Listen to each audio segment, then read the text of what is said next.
All right, you know what time it is. Time to take two. Call us in the morning. The twin docs, Dr. I, Dr. J, they are waking up with us, answering your health questions.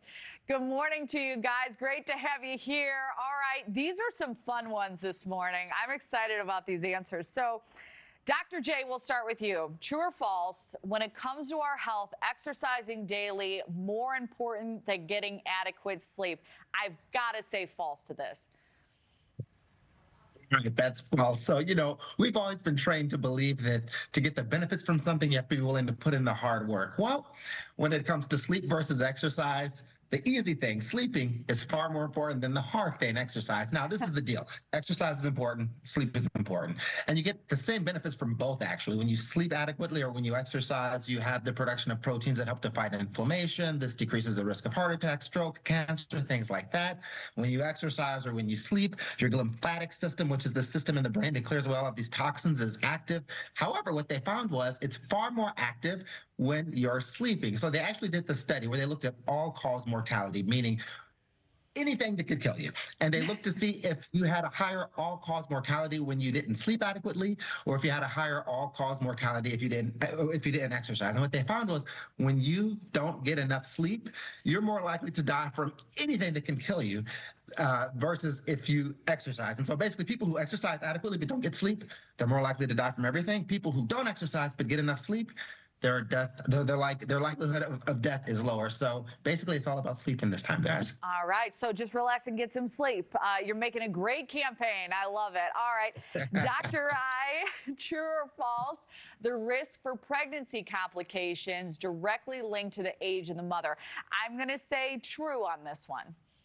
So this one is false-ish. It's kind of false. So you are correct. So the older the mom is at the time of conception, the higher the risk of pregnancy complications. So we're talking complications like genetic issues, Down syndrome, but we're also talking complications like stillbirth, preterm labor, preeclampsia, gestational diabetes. Yes, the older the mom is, the higher the risk of those complications. However, it is not about chronological age. It's about biological age. Your chronological age is how many years old you are, right?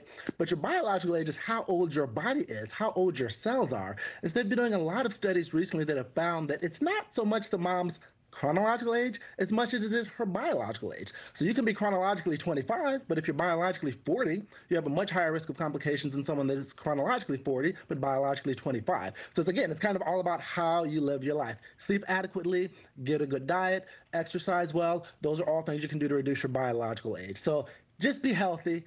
Don't worry so much about the age. That's the point. That is fascinating. And they kind of leave that part out when you're in the doctor's office talking about all these things. All right. I love it. Dr. J, true or false, eating peanuts can improve your memory? Okay, this is one of these they're so crazy, I'm going to say true. Spot on. Look, elephants have been telling us for years it's all about the peanuts, right? Elephants have these amazing memories and they love peanuts, and it's actually true. So this is the deal. Peanuts in general, and peanuts that have the skin around them in particular, are rich in fibers and proteins and antioxidants that all increase blood flow to the brain. And research has shown that if you eat 2 servings of peanuts a day, just 1 ounce twice a day, you increase the blood flow to the brain by about 6%. And the increase in the blood flow to the brain is the entire brain, but specifically parts of the brain that play a role in memory and cognition. So yes, peanuts twice a day, 1 ounce, you're going to have a memory like an elephant. Wow. Okay. It seems like an easy solution. This one, Dr. I, tattoos can increase the risk of dementia. How? No. False. So that is actually true. And let me tell you, I am covered in tattoos. That's a little concerning. So this is what happens. Okay, so when you get a tattoo, they use ink, right? So this ink gets into your vascular system and your lymphatic system. Your lymphatic system is that system that tries to keep you healthy, right? And so you have these cells called macrophages that eat all that tattoo ink up because they're like, it doesn't belong in here. But then the macrophages die and release the tattoo ink. The more macrophages come and say, let's eat it up. And so you get this chronic cycle of inflammation. And we know that inflammation is one of the biggest killers. It leads to heart disease, stroke, hypertension, and dementia. So yes, having tattoos can increase the risk of chronic inflammation and all conditions that come with it. It doesn't mean don't get tattoos. It means maybe reduce the surface area and then stay away from those super inflammatory colors like red. But yeah, it can.